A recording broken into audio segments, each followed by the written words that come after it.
नमस्कार, मैं हूं अर्जिता मिश्रा और एक बार फिर से हाजिर हूं आपके सामने एक नए पॉलिटिकल एनालिसिस के साथ।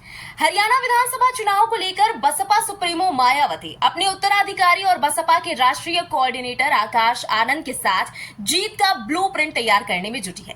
इंडियन नेशनल लोकदल यानी इनेलो के साथ गठबंधन के बाद से बसपा सुप्रीमो इस बात को लेकर काफी आश्वस्त नजर आ रही हैं कि अब यूपी ही नहीं बल्कि हरियाणा में भी बसपा बीजेपी और कांग्रेस को कड़ी टक्कर देते हुए अपनी खोई हुई सियासी जमीन को वापस मजबूती से पाने में कामयाब हो जाएगी। लेकिन बसपा सुप्रीमो के इस मास्टर प्लान को एक बड़े राजनेता ने चुनौती दे दी है, जो न सिर्फ उत्तर प्रदेश की राजनीति में बड़ी अहम भूमिका रखते हैं बल्कि इस बार की केंद्र सरकार में वो खुद एक मंत्रालय भी संभाल रहे हैं। हम बात कर रहे हैं आरएलडी चीफ और वर्तमान में केंद्रीय मंत्री जयंत चौधरी की। जी हाँ, वही जयंत चौधरी जिन्होंने लोकसभा चुनाव से ठीक पहले इंडिया गठबंधन का साथ ये कहकर छोड़ दिया था कि अगर मायावती गठबंधन का हिस्सा बनती हैं तो वो इस अलायंस का हिस्सा नहीं बनेंगे, और यही शर्त उनकी एनडीए के साथ भी रही, जिसके बाद वो एनडीए में शामिल हो गए। लेकिन अब जयंत चौधरी ने कुछ ऐसा किया है जिससे ना सिर्फ बीजेपी की बल्कि बसपा सुप्रीमो की भी टेंशन बढ़ गई है। क्या कुछ हुआ है ऐसा? क्या जयंत चौधरी बसपा सुप्रीमो मायावती का खेल हरियाणा में बिगाड़ने वाले हैं?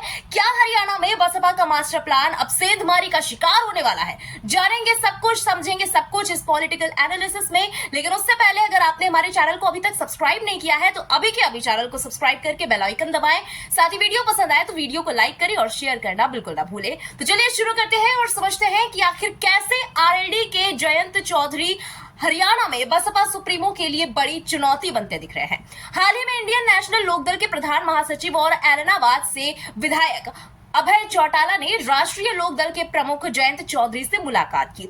इस मुलाकात को अभय सिंह चौटाला ने महज एक शिष्टाचार भेंट बताया। उन्होंने अपने एक्स अकाउंट के जरिए लिखा कि राष्ट्रीय लोकदल के राष्ट्रीय अध्यक्ष जयंत चौधरी से शिष्टाचार भेंट की और देश प्रदेश की राजनीति पर बात की। अब भले ही अभय चौटाला इस मुलाकात को आम बता रहे हों, लेकिन इस मुलाकात की टाइमिंग बड़ी गौर करने वाली है। ये दोनों नेता ऐसे वक्त साथ मिले हैं जब हरियाणा में विधानसभा चुनाव सिर पर है और प्रदेश में कई तरह से सियासी ताने बाने बुने जा रहे हैं। क्योंकि ये बात जग जाहिर है कि जयंत चौधरी जाट समुदाय का एक प्रमुख नेतृत्व वाला चेहरा है और उनके इसी जाट वोट बैंक का फायदा इनेलो भी जरूर लेना चाहेगी। क्योंकि हरियाणा में जहां दलितों को साधने के लिए इनेलो पहले ही बसपा के साथ अलायंस कर चुकी है, तो वहीं उसे जाटों के बीच भी अपनी पार्टी को और मजबूत आधार देने के लिए जयंत चौधरी के साथ की भी अहमियत का अंदाजा बखूबी होगा। लेकिन भैया ये राना आरएलडी के लिए इतनी आसान होने वाली है, ना ही इनेलो के लिए और ना ही खुद बसपा के लिए। कुछ पॉइंट्स हैं, इनके जरिए समझने की कोशिश करते हैं कि खेल आखिर कहां पर बिगड़ने वाला है और क्यों। देखिए, अगर सबसे पहले बात करें जयंत चौधरी की, तो जयंत चौधरी आरएलडी चीफ होने के साथ साथ इस वक्त एनडीए गठबंधन का हिस्सा है और केंद्र सरकार में एक मंत्रालय का प्रभार भी उनके जिम्मे है। लेकिन हाल फिलहाल में जो उनका रवैया देखने को मिला एनडीए के प्रति, उससे कयास लगाए गए हैं कि कहीं वो एनडीए से खफा तो नहीं है। क्योंकि हाल ही में जब यूपी बीजेपी में चल रही आपसी खटपट की खबरों को लेकर उनसे सवाल किया गया, तो उन्होंने कोई सीधा जवाब न देते हुए एक इंटरव्यू के दौरान मजाकिया लहजे में कह दिया कि मैं आपको कोई ब्रेकिंग न्यूज नहीं दूंगा। खैर, अगर इस बात को भी किनारे कर दिया जाए तो सबसे बड़ा बयान इस बीच जो उनका सामने आया था वो था कांवड़ यात्रा को लेकर यूपी सरकार के जारी किए गए नेम प्लेट वाले फैसले पर, जिसमें उन्होंने कहीं ना कहीं तंज कसने के लहजे में ये कह दिया था कि अब क्या कुर्ते पर भी नाम लिखवा ले। तो ये कुछ ऐसे बयान थे जिससे ये आशंका जाहिर की जा रही थी कि कहीं ऐसा तो नहीं कि आरएलडी चीफ एनडीए से अपने हाथ पीछे खींच ले। वहीं अब इनेलो के महासचिव और बसपा इनेलो गठबंधन के सीएम फेस के तौर पर चुनाव लड़ने जा रहे अभय सिंह चौटाला के साथ अचानक यूं मुलाकात की तस्वीर जो जयंत चौधरी की सामने आ रही है, वो बसपा सुप्रीमो मायावती और बीजेपी के लिए एक नाइटमेयर साबित होता दिख रहा है। क्योंकि अगर हरियाणा में विधानसभा चुनाव जो होने जा रहे हैं उसमें प्रतिद्वंदी पार्टियों पर गौर करें तो एक तो सत्ताधारी बीजेपी, दूसरी कांग्रेस, तीसरी इनेलो और बसपा का गठबंधन, ये तीनों या हाल फिलहाल आमने सामने दिख रहे हैं। लेकिन अगर आरएलडी चीफ और इनेलो महासचिव के बीच हुई इस तथाकथित शिष्टाचार भेंट के बाकी राजनीतिक पर्याय सही निकलते हैं तो कहीं ना कहीं ये बसपा सुप्रीमो के लिए भी समीकरण बिगाड़ देगा। क्योंकि इनेलो और बसपा के गठबंधन के दौरान यह ऐलान किया गया था कि आगामी हरियाणा विधानसभा चुनाव में सभी 90 सीटों पर यह गठबंधन अपने प्रत्याशी उतारेगा, 37 सीटों पर बसपा और 53 सीटों पर इनेलो चुनाव लड़ेंगी।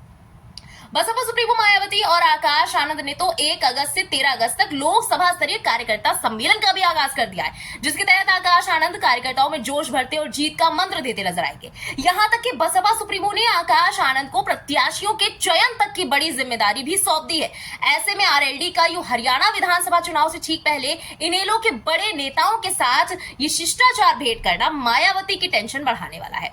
याद कीजिए, लोकसभा चुनाव से ठीक पहले जब इंडिया गठबंधन में बसपा सुप्रीमो मायावती के शामिल होने के बड़े बंपर चांसेस नजर आ रहे थे, खूब तेजी से खबरें उड़ रही थी, तब जयंत चौधरी ने यह कहते हुए इंडिया गठबंधन से नाता तोड़ दिया था कि अगर मायावती अलायंस का हिस्सा बनती है तो वो गठबंधन छोड़ देंगे, और इसके ठीक बाद वो बीजेपी के नेतृत्व वाले एनडीए में शामिल हो गए। यानी ये तो साफ है कि जयंत चौधरी कहीं ना कहीं बसपा सुप्रीमो मायावती से कई कोस दूरी बनाए रखना चाहते हैं, और यही फॉर्मूला अगर हरियाणा में भी लागू होता है और वो बीजेपी को झटका देते हुए हरियाणा विधानसभा चुनाव में भी उतरने का ऐलान करते हैं, तो ये बेशक हरियाणा में चुनावी समीकरण पूरी तरह बदल कर रख देगा, क्योंकि हरियाणा में जाट वोटरों की सबसे ज्यादा संख्या है और इनेलो भी इस बात को अच्छे से समझती है कि सत्ता में आने के लिए उसे दलित वोट बैंक के साथ साथ जाट वोटों का भी साधना बहुत जरूरी है। लेकिन अगर ऐसा भी हो जाए कि सारे शिकवे शिकायतों को दरकिनार करते हुए आरएलडी, इनेलो और बसपा तीनों ही साथ में गठबंधन करते हुए चुनावी मैदान में उतरे और बीएसपी और इनेलो को अपने हिस्से की कुछ सीटें आरएलडी के हाथों सौंपनी भी पड़े,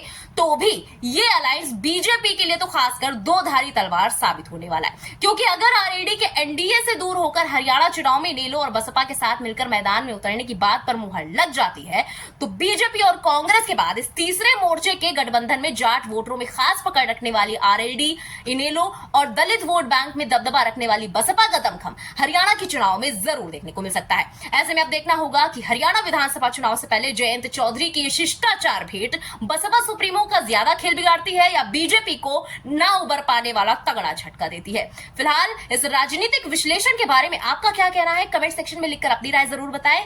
जल्द हाजिर होंगे एक नए वीडियो के साथ। जय हिंद, जय भारत।